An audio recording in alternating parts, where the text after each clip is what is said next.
All right, well, chapter 34 of the book of Jeremiah. This chapter is continuing the story. So Jeremiah's in jail. The Babylonian siege is happening, the fight with Egypt and stuff, all that's still going on. But Babylon's going to come back to Jerusalem here really quick. So these are some more prophecies that Jeremiah is getting, basically. Now, this chapter, Thompson in his book, the book of Jeremiah, had a comment I wanted to read. He says, chapter 34 combines two different sections, both of which refer to incidents that took place during the closing days of Judah's existence. Jerusalem was under siege by the Babylonian army, which had invaded Judah in late 589 BC. The strategy of the invaders was to hold the capital under siege, reduce the outlying strongholds one by one during the next year. When only Lachish and Azekah remained, it seemed that some hope of relief had at last appeared. The news of the approach of the Egyptian army under Pharaoh Hophra reached the capital probably in the late spring or early summer of 588 BC. Lachish Letter III mentions a visit to Egypt by an army commander named Coniah ben Elnathan. Its purpose may have been to seek help from the Pharaoh. The Babylonian army lifted the siege and went to meet the Egyptians. There was a respite for Jerusalem until the defeat of the Egyptians was achieved. The extent of that respite is not known, but important events took place at this time. So this is that intermediary spot before Babylon comes back and then wipes out Jerusalem, basically. We're in that spot. So these same time frames are here, basically. Verse 1. Now the word which came unto Jeremiah from the Lord when Nebuchadnezzar, king of Babylon, and all his army, and all the kingdoms of the earth of his dominion, and all the people fought against Jerusalem and against the cities thereof, saying, Thus saith the Lord God of Israel, Go and speak to Zedekiah king of Judah, and tell him, Thus saith the Lord, Behold, I will give this city into the hand of the king of Babylon, and he shall burn it with fire. And thou shalt not escape out of his hand, but shalt surely be taken and delivered into his hand, and thine eyes shall behold the eyes of the king of Babylon. He shall speak with thee mouth to mouth, and thou shalt go to Babylon. So this is, chapter 34 isn't necessarily telling us new stuff as much as it's rehashing what we've already learned. So this is like somebody's added this in to the book of Jeremiah, but it's kind of like it's rehashing what we've already talked about in a way. We're going to learn a few new things from this other narrative, basically. So let's see, verse 4. Yet hear the word of the Lord, O Zedekiah, king of Judah. Thus saith the Lord of thee, Thou shalt not die by the sword, but thou shalt die in peace, and with the burnings of thy fathers, the former kings which were before thee. So shall they burn odors for thee, and they will lament thee, saying, Ah, Lord, for I have pronounced the word, saith the Lord. Now what he's talking about is this is actually comfort to Zedekiah. So he's saying, look, I know, I prophesied Babylon's going to destroy the whole city. You're going to be taken captive and you're going to leave, but you're not going to die in these battles. You're going to live through this, Zedekiah. You will die in peace. The people will honor you with burnt offerings and things. These are ritualistic ideas of burial for a king. They will recognize Zedekiah and bury him like a king, which has got to be nice. I'm sure Zedekiah's like, oh well, that's good to know. I'll be buried with honors of a king, but I'm still going to be buried. When is that going to happen? I don't know. What's going to happen in the meantime? I don't know. Verse 6, Then Jeremiah the prophet spake all these words unto Zedekiah king of Judah in Jerusalem. So he laid this all out for him. Now, it's interesting. I want to share something here with you that Thompson had in his book as well. We talked about this. He says Lachish is well known as Tel El Duir, some 23 miles southwest of Jerusalem, and Azekah is Tel Ez Zachariah, about 11 miles north of Lachish and 18 miles west-southwest of Jerusalem. An interesting glimpse into the contemporary situation in these towns comes from the Lachish letters, 21 in all, written on pieces of broken pottery which were found in a room filled with ashes from the fire that destroyed the city in 587 BC. They represent urgent messages from military commanders and outposts to the garrison commander at Lachish. Letter 4 in particular contains the words, "And let my lord know that we are watching for the signals of Lachish according to all the indications which my lord has given, for we cannot see Azekah." It would seem that Azekah had fallen. If so, this letter was written shortly after Jeremiah spoke the words recorded in this chapter. Now, we did a whole video on Lachish letters. Watch that to get more in detail on what those Lachish letters were. Really cool, really fascinating archaeological find that we have that verifies from a whole nother perspective what a lot of we learned in the book of Jeremiah. Really fun stuff. Okay, so let's jump forward here.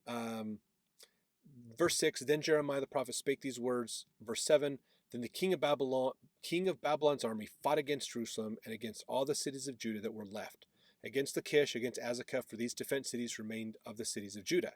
That's what we were just talking about, the Lachish letters, basically.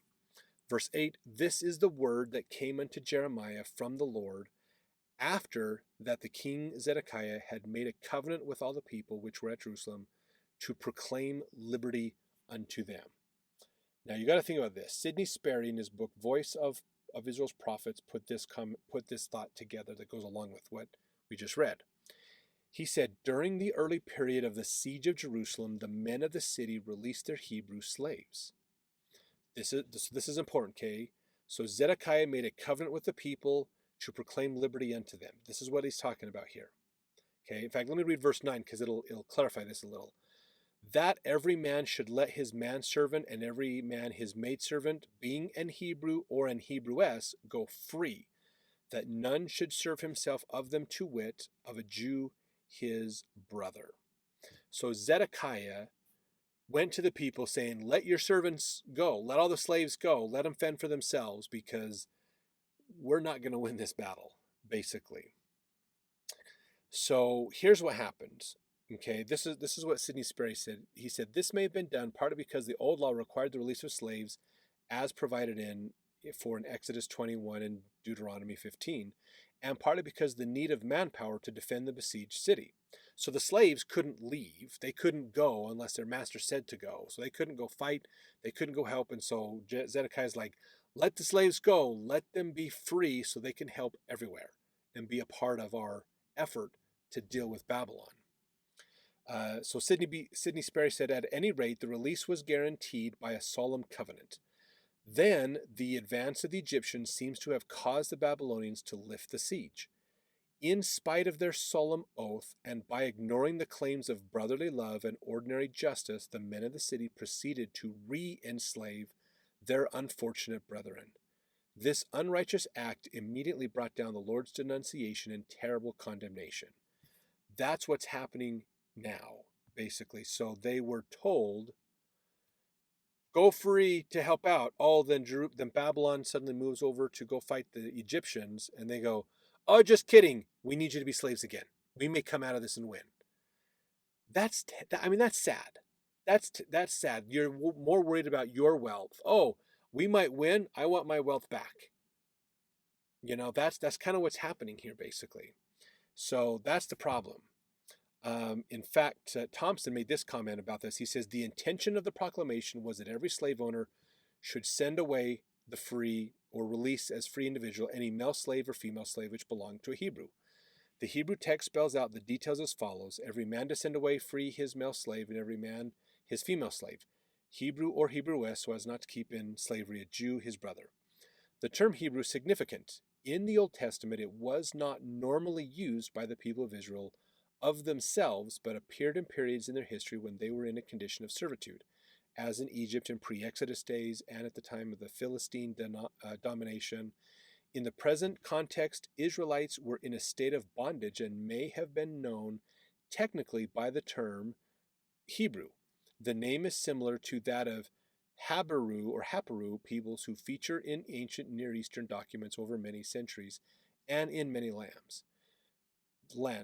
These were wandering adventurers or dispossessed peoples who made themselves available for service in many countries. They had no specific ethnic identification. That the people of Israel might be enslaved to their own countrymen was largely a matter of economics.